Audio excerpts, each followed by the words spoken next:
벌써 두째 주입니다. 순식간에 훅 지나갑니다. 이러다가 하는 순간 또 2020년 송구영신 예배 드릴 것 같아요.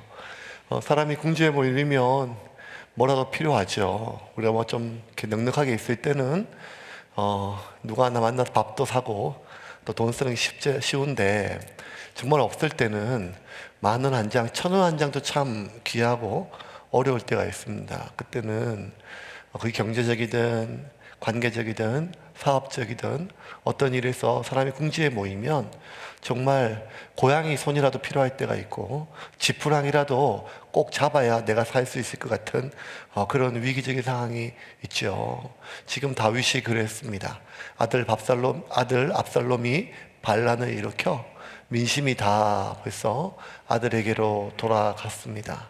이제 자기가 아들의 칼날에 죽기를 기다리느냐 아니면 어떻게 해볼 것인지, 그러다가 내가 아들의 칼날에 죽을 수는 없고 빨리 피난을 떠나자, 이런 심령으로 피난을 떠가는 길에 정말 천군 만마와 같은 그런 큰 도움이 될 수 있는 가장 강력한 무기가 있었는데도 그것을 친히 마다하는 다윗의 이해할 수 없는 그런 태도를 오늘 좀 살펴보려고 합니다.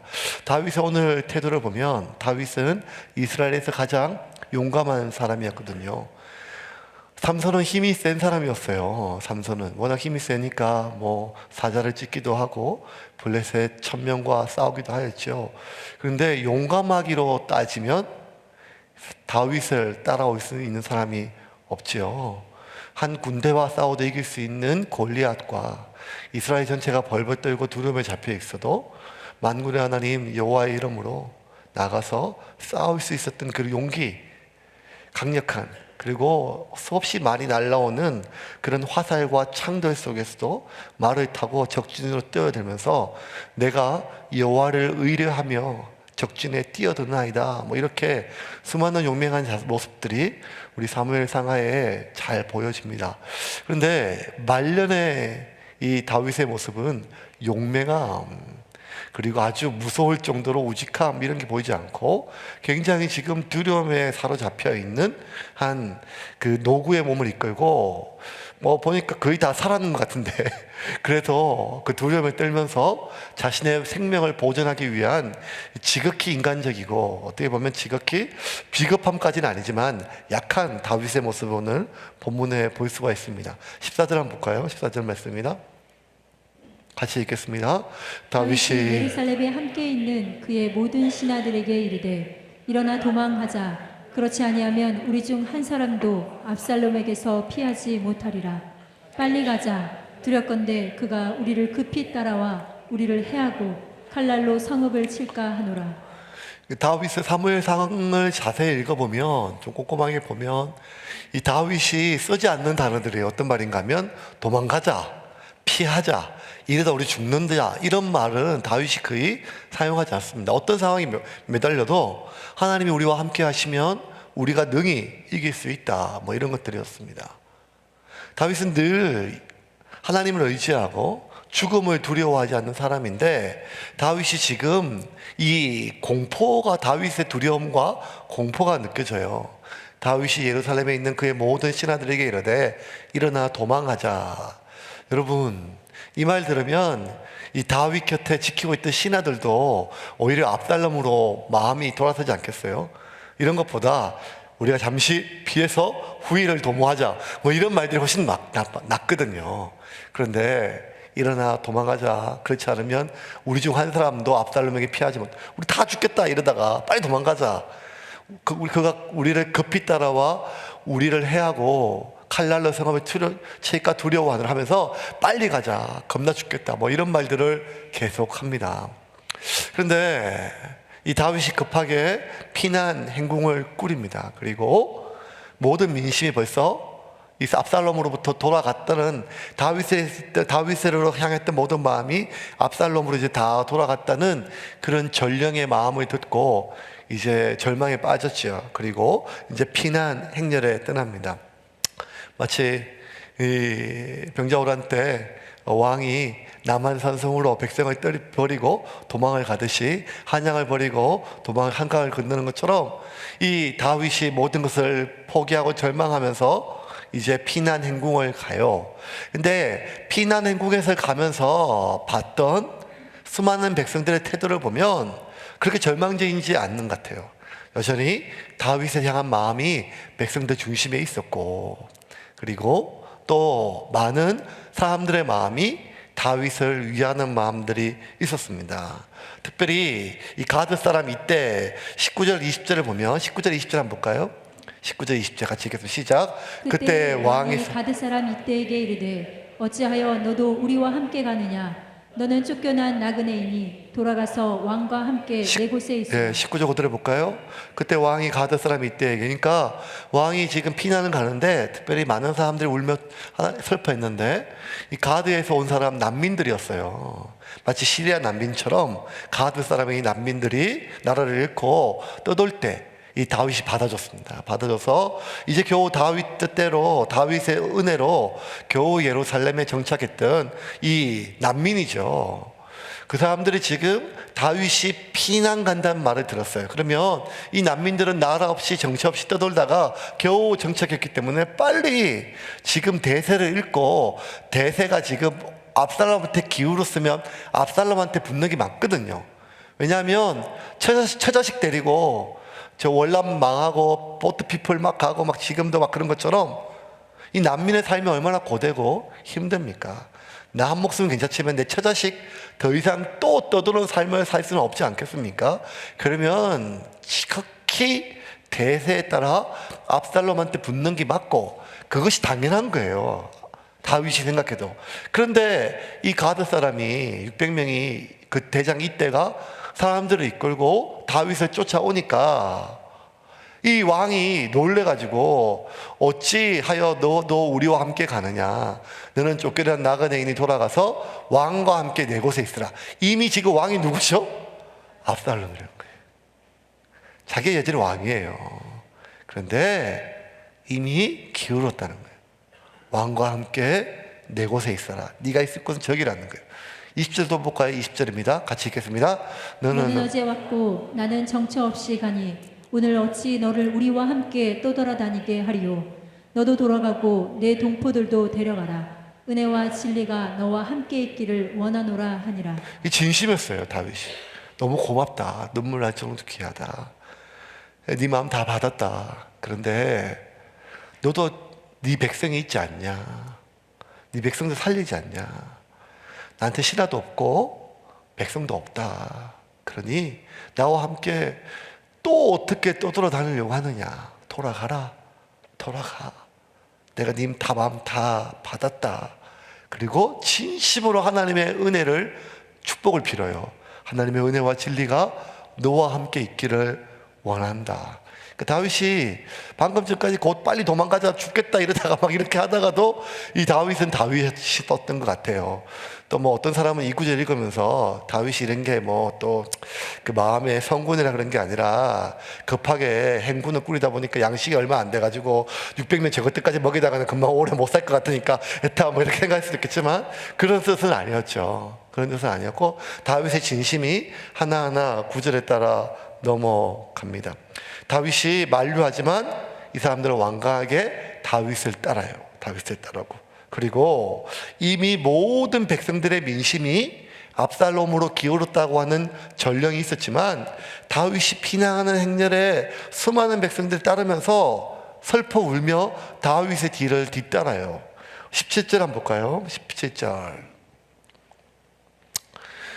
왕이 나가매 모든 백성이 다 따라서 벳메르하게 이르니 멈추어서니, 벳메르하게 어딘지 몰라도 됩니다. 기억도 안 나고. 그게 중요한 것이 아니라 모든 백성이, 그러니까 왕이 나가니까 이미 모든 백성의 마음이 압살롬으로 기울었다 했는데 왕이 도망가죠. 여러분 지금 왕이 도망가는데 후일을 기약하는 게 아니라 자기 살자고 백성을 버리고 가는 거잖아요. 그럼에도 불구하고 왕이 나가매 모든 백성이 다 따라서, 그러면서 23절에 보니까 온 땅 사람이, 모든 사람이 큰 소리로 울며 모든 백성이 앞서가매 왕도 기드론 시내를 건너가니 건너간 모든 백성이 광야길로 향하느라. 광야는 아무것도 없어요. 백성이 자기 집을 버렸어요. 자기 땅을 버렸어요. 자기 생업을 버렸어요. 그리고 아무것도 없는 광야로 가요. 뭐 때문에? 자기 왕 다윗을 위해서. 이런 걸 보면 다윗이 지금 아직 힘이 있는 거예요. 왜냐하면 민심이 천심인데 민심이 여전히 자기한테 있는 거죠. 다윗의 마음속에 얼마나 이들이 고마웠겠어요. 그리고 얼마나 힘이 됐겠어요. 그리고 굉장히 불안했고 두려웠는데, 야, 이 정도면 지방에 있는 내가 세웠던 그 장군들 불러서 한번 모아오면 뭐가 한번 싸움이 가능하겠다. 한번 이렇게 도망갈 일이 아니다. 뭔가 지금 압살롬을 한번 붙어보자. 이렇게 마음 먹는 게 누구보다 다윗이 계산이 빠르죠. 왜냐하면 다윗은 평생 용사였고 장군이었고 전쟁터에 있었기 때문에 어떠한 상황이든지 작전을 짤 수 있었고 훨씬 더 적은 숫자로 더 많은 군사들을 이겨본 경험이 많았거든요. 왜냐하면 전쟁의 승패는 군사의 수에 있는 것보다 사기에 있었으니까, 군사들의.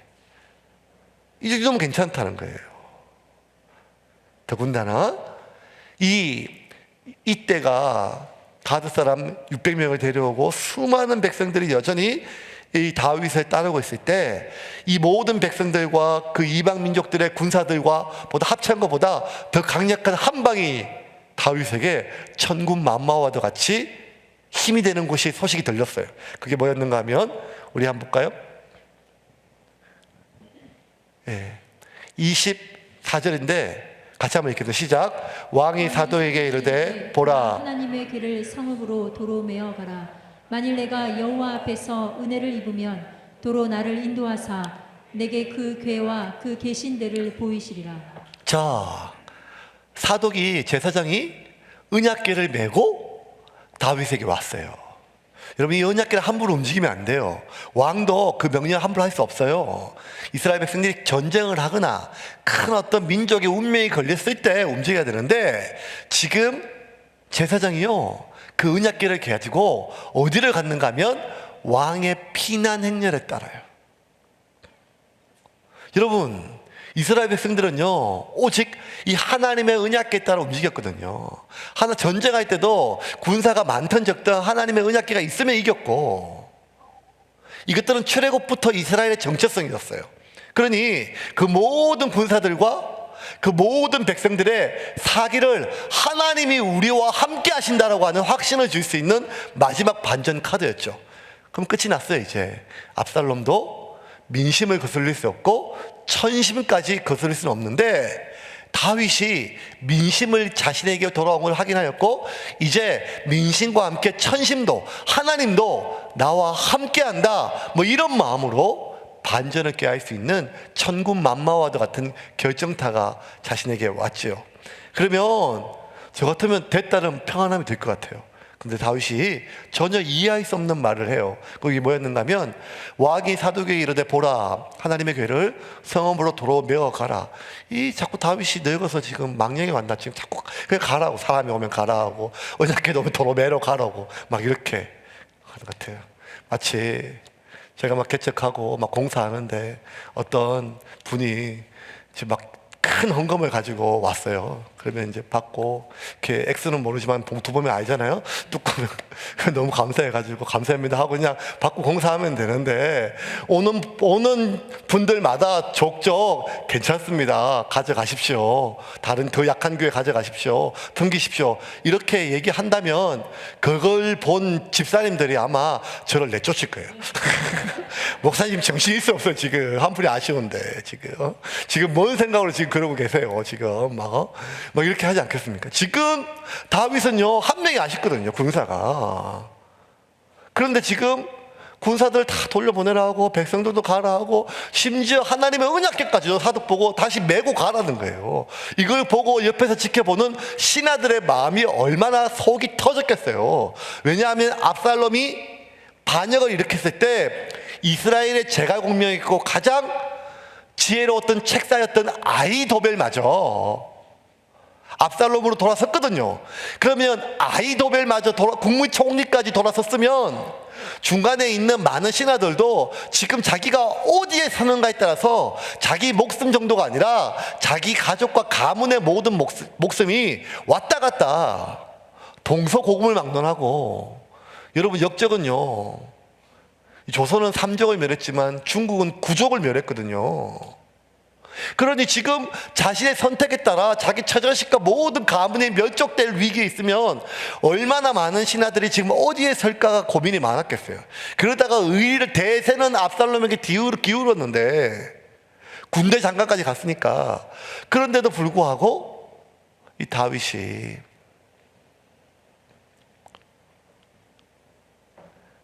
자기를 의리를 시켰던 신하들을 보기에 너무 무책임한 일들을 하는 거예요. 왜 그랬을까요? 다윗이 두 가지 이유로 얘기를 했습니다. 26절도 같이 한번 보겠습니다. 25절만 좀 볼게요. 25절 다시 한번 볼게요. 25절 보겠습니다. 왕이 사독에게 이르되 보라, 하나님의 궤를 성읍으로 도로 메어 가라. 만일 내가 여호와 앞에서 은혜를 입었으면 도로 나를 인도하사 내게 그 궤와 그 계신대를 보이시리라. 첫 번째 뭔가 하면 다윗은 지금 자신에게 끼쳐진 이 위기, 이 고난, 특별히 압살롬의 배신, 자식의 폐륜, 이거는 저 압살롬이 원래 어릴 때부터 저렇게 싹수가 노란 놈이고 결국 이 일을 저지르구나 이렇게 생각한 것이 아니라 자신이 밧세바를 범하고 밧세바의 남편 우리아를 비겁하게 죽었던 그 사건 때문에 이미 선지자가 그렇게 나단 선지자가 예언을 했거든요. 그래서 드디어 올 것이 왔다고 봤어요. 이것은 내 죄에 대한 하나님의 섭리라고 하는 거예요. 내가 받아들여. 그래서 나는 지금 압살롬이 쳐들어와서 도망가는 거 있지만 내 죄값을 받는 것이기 때문에 내가 죄인이 죄값을 받아 도망가면서 어떻게 거룩한 하나님의 언약궤를 나의 방패막이로 세울 수 있겠느냐 이 말이에요. 그 다윗이 마지막까지 그의 마음의 신앙이었죠. 두 번째는 하나님의 언약궤에 대한 그 백성들이 가지고 있는 미신적인 신앙보다 다윗은 하나님에 대한 신앙이 더 깊었어요. 무슨 말인가 하면 당시에 이스라엘 백성들은 언약궤에 대한 미신적인 신앙이 있었어요.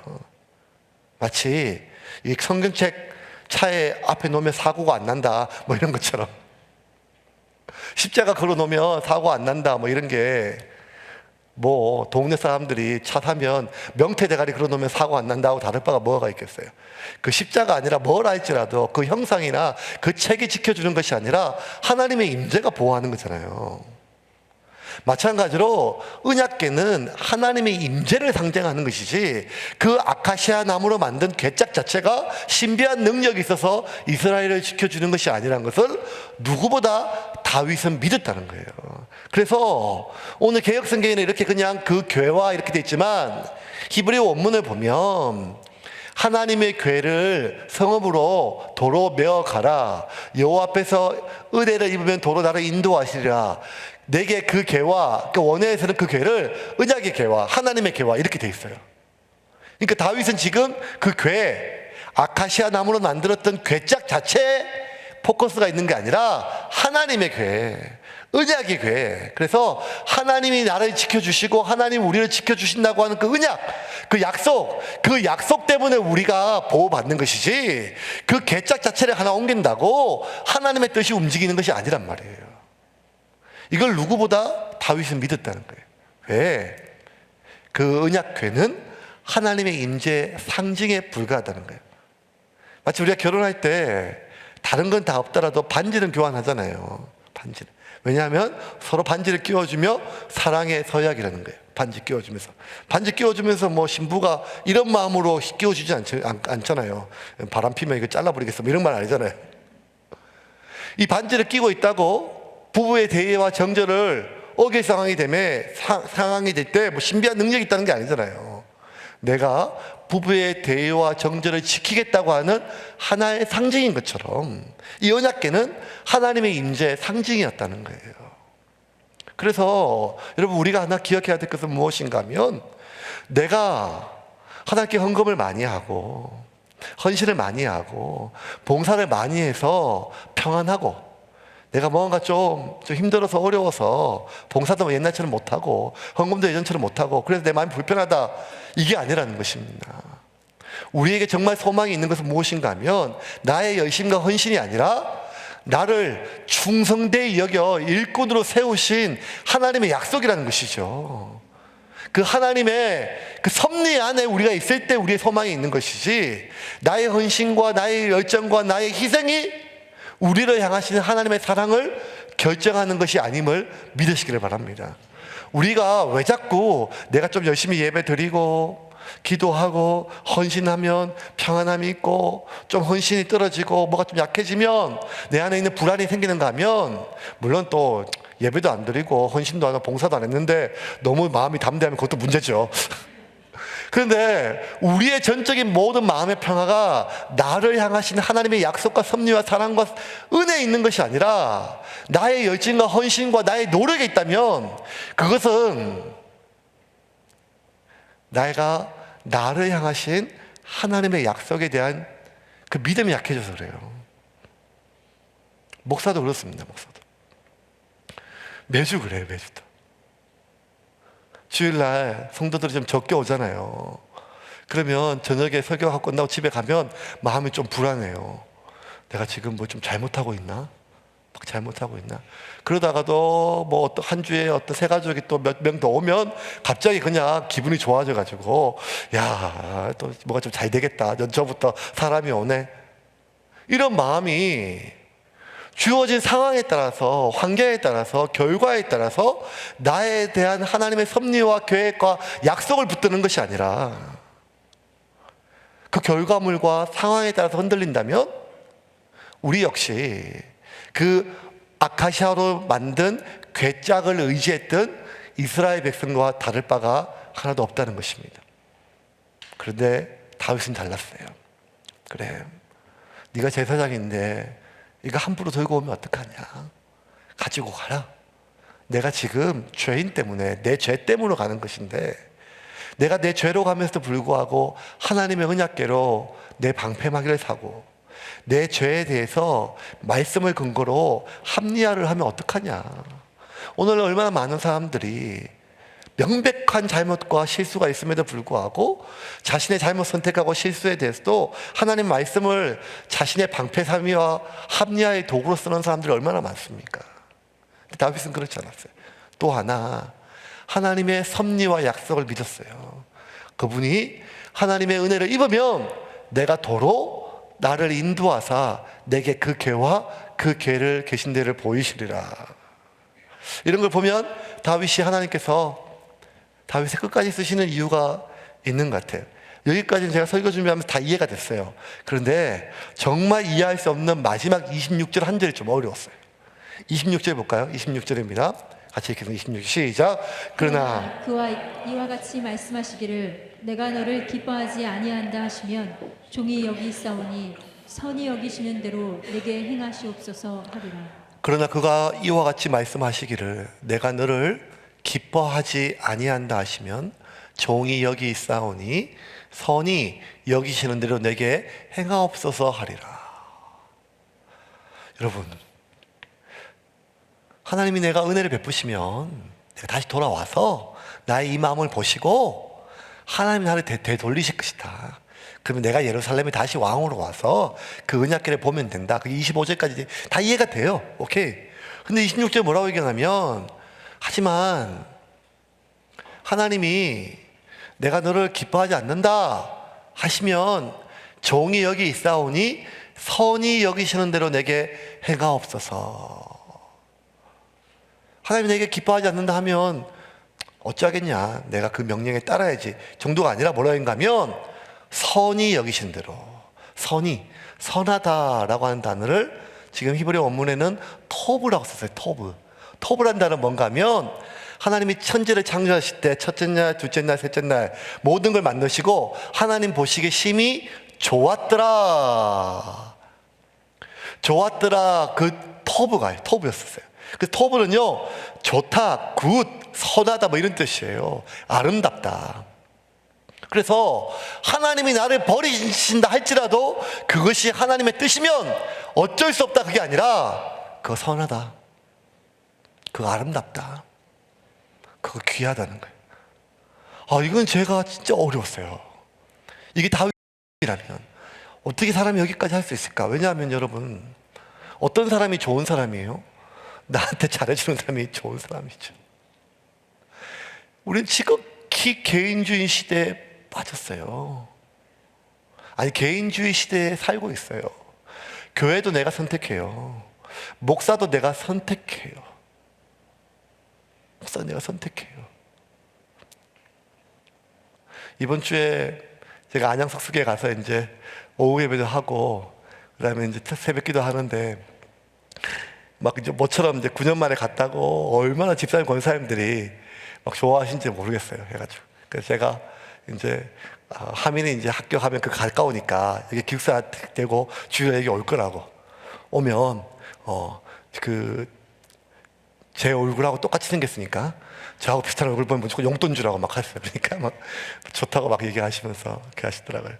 그래서 이제 설교하고 오래간만에 막 뭐 권사님들 사랑도 많이 받고 하니까 그 교회 가니까 그 안양석수교회는 전통이 뭔가 하면 성구영 신예배 때 올해 성구 말씀이 있어요. 그거 이렇게 한 장씩 하나씩 뽑아요. 그거 제가 벌써 25년 전부터 제가 만들었거든요. 그거 제가 다 알아요. 좋은 말씀만 다 뽑아가지고 한 600, 제 처음에 첫 해는 한 129절인데 교인들이 많으니까 막 나중에 한 200구절 뽑아가지고 좋은 말씀은 다 뽑아가지고 그래가지고 했는데 그 파일 하나 틀리지 않고 그대로 쓰더라고요. 해가지고 뽑아가지고. 그러니까 이제 성구영심 마치고 이제 그때 성구영심에 못 오던 사람들도 이제 뽑으라고 이렇게 좀 있더라고요. 그래서 제가 이렇게 뭐 하나 이렇게 해가지고 뽑았어요. 뽑았더니 이거 뭘까 해가지고 뽑았더니만 뭐 네 태의 문을 열고 뭐 이렇게 해가지고 이게 갑자기 지금 그래서 얼른 닫고 새로운 하나 뽑았는데 또 걱정이 돼서 안 뽑았어요. 그러니까 갑자기 무슨 지금 하민이 엄마 볼까봐 갑자기 닫고 이렇게 이제 50인데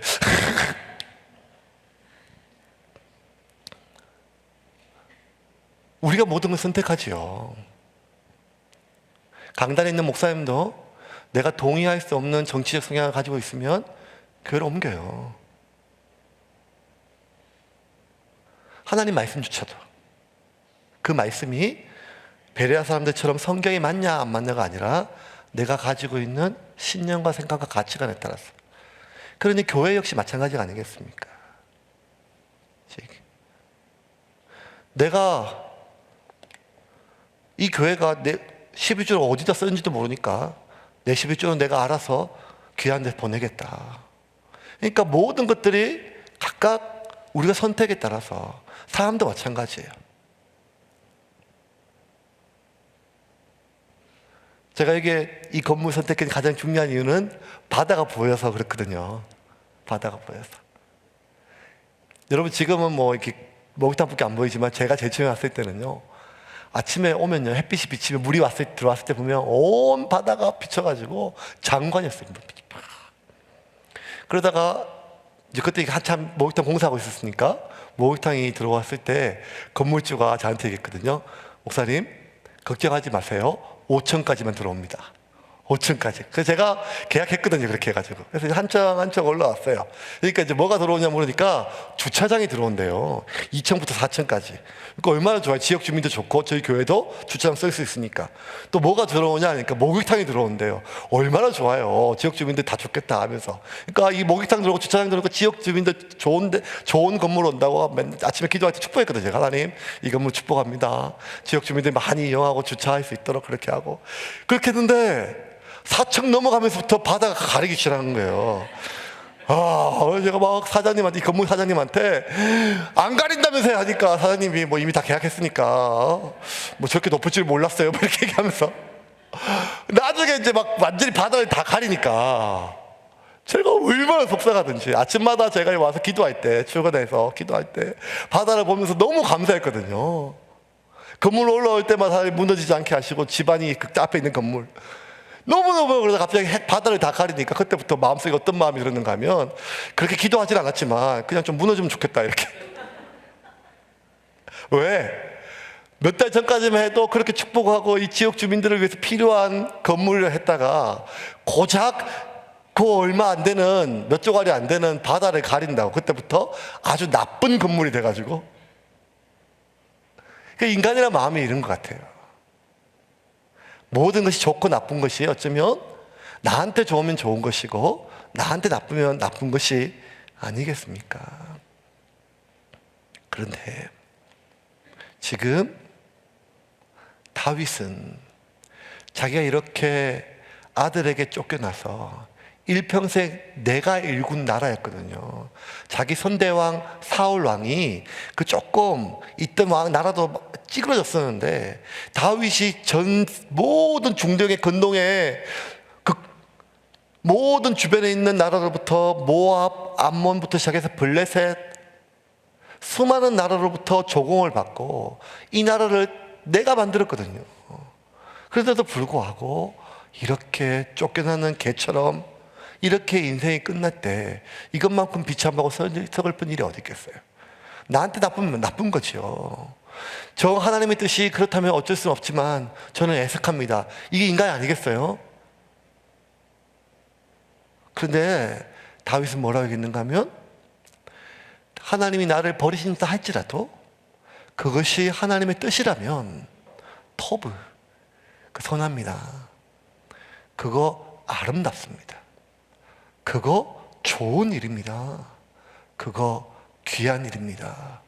하나님이 보시기에 좋았더라도처럼 제가 보기에 제가 판단하기에 그거 좋은 일입니다.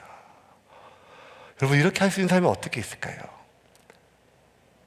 자신의 재산의 일부분이 잃는 것도 아니고 자신의 삶의 일부분이 없어지는 것이 전부가 없어지는데 결국 다윗이 모든 것을 포기하고 이 감람산에 머리를 풀고 올라가요. 30절 한번 볼까요? 30절 같이 읽겠습니다. 다윗이 감람산 길로 올라갈 때에 그의 머리를 그가 가리고 맨발로 울며 가고 그와 함께 가는 모든 백성들도 각각 자기의 머리를 가리고 울며 올라가니라. 여전히 왕이에요. 여전히 왕이에요. 근데 다윗이 예수님이 올랐던 그 감람산에 예수님이 기도하러 가셨던 그 감람산에 올라가면서 그의 머리를 다 풀고 맨발로 울면서 죄를 뒤집어 쓰고 그와 함께 가는 모든 백성들도 각각 자기의 머리를 가리고 울며 올라가요. 맨발 죄인처럼 옷을 다 풀어붙이고 머리를 붙여붙이고 죄를 뒤집어 쓰고 맨발로 울면서 한 발자국 한 발자국 걸어가요. 지금 내가 얼마나 수치스럽고 내 아들이 백주대낮에 내 아내를 모든 백성들이 보는 앞에서 범하고 아들이 자식을 죽이고 아내를 범하고 이 끔찍한 일이 결국 내가 신하의 아내를 범하고 그 신하를 죽였던 그 모든 일들 속에서 결국 나는 이토록 참혹하고 수치스럽고 벌레만도 못한 그런 인간임을 만방에, 그리고 맨발이란 것은 노예란 뜻이거든요. 종이 되고 노예가 되어서 지극히 낮은 자세로 울면서 그 감람산에 한 발자국 한 발자국 올라가요. 이게 선할 수 없어요. 이거 아름다울 수 없어요. 인생에 가장 지우고 싶은 고통스러운 장면이고 가장 아픈 장면이고 가장 수치스러운 장면인데, 그런데 다윗이 뭐라고 얘기하면 이게 하나님의 뜻이면 토브, 선하십니다. 아름답습니다. 귀합니다. 그리고 좋은 일입니다 라고 고백을 했다는 거예요. 말씀을 좀 정리하겠습니다. 지금 다윗의 모든 모습은 아무리 피하려고 아무리 막아보려고 애써도 결국 피할 수 없는 일임을 깨닫고 마치 자결하는 심정으로, 마지막 명예라도 지키는 심정으로 자포자기하는 것이 아니라 진심으로 이것이 하나님의 뜻이라면 이건 역시 아름답다는 거예요. 물론 다니엘의 세 친구도 그리 아니하실지라도 나는 풀무불에 재가 될지라도 하나님은 하나님이라고 고백했어요. 하박국도 감람나무 소출이 없고 자신의 모든 우리의 양이 없다 할지라도 하나님의 뜻이면 나 즐거워할 수 있다고 얘기했어요. 이런 사람이 많죠. 하지만 그럼에도 불구하고 심지어 예수님조차도 하나님 할 수만 있다면 내 이 잔을 들지 않기를 원한다고 얘기했어요. 마지막 십자가산에서 나의 하나님 어찌하여 나를 버리시나이까 울부짖으셨어요. 왜냐하면 영원하신 하나님이지만 또 참 인간이었기에 그게 인간의 마음 아니겠습니까? 그런데 지금 다윗은 자신의 일평생에 일구었던 모든 것들이 다 빼앗기고 죄인의 누명을 쓰고 참혹한 모습으로 그렇게 인생의 나락으로 떨어진다 할지라도 이게 하나님의 뜻이면 내가 어쩔 수 없이 이 죄가를 받겠다고 하는 자포자기의 마음이 아니라 기쁜 마음으로 이것이 주의 뜻이면 선합니다. 귀합니다. 아름답습니다. 라고 고백할 수 있는 마음을 하나님이 받으셨어요. 이놈은 진짜다. 이놈은 진짜다. 이 땅에 있는 수많은 내가 사용했던 놈들은 내가 높이 세울 때는 나를 높였지만 나락에 떨어질 때는 한결같이 나를 원망하고 돌아서거나 저주하진 않았지만 자신의 상황에 비관하고 낭망하였는데 다윗만큼은 넘어지고 죄에 엎어지기도 했지만 그럼에도 불구하고 마지막까지 나를 믿어주는 놈이다. 그것이 하나님의 뜻이면 그것은 아름답습니다 라고 고백한 것. 여러분, 어쩌면 우리의 개인의 인생이 더 이상 회복되지 못하고 여기서 끝난다 할지라도 그게 하나님의 뜻이면 우리가 그냥 체념한 채 묵종하는 것이 아니라 그것이 하나님의 섭리면 아름답다고 고백할 수 있는 신앙이 되기를 주님의 이름으로 축원합니다. 저 역시 마찬가지입니다. 사역이라 할지라도 교회라 할지라도 그 무엇이라 할지라도 나에게 좋은 것이 아니라 그것이 하나님의 뜻이면 그것이 하나님의 섭리면 그것이 하나님의 인도하심 안에 있다면 그것은 아름답습니다. 그렇게 고백할 수 있는 제가 되기를 바라고 여러분이 되기를 바랍니다.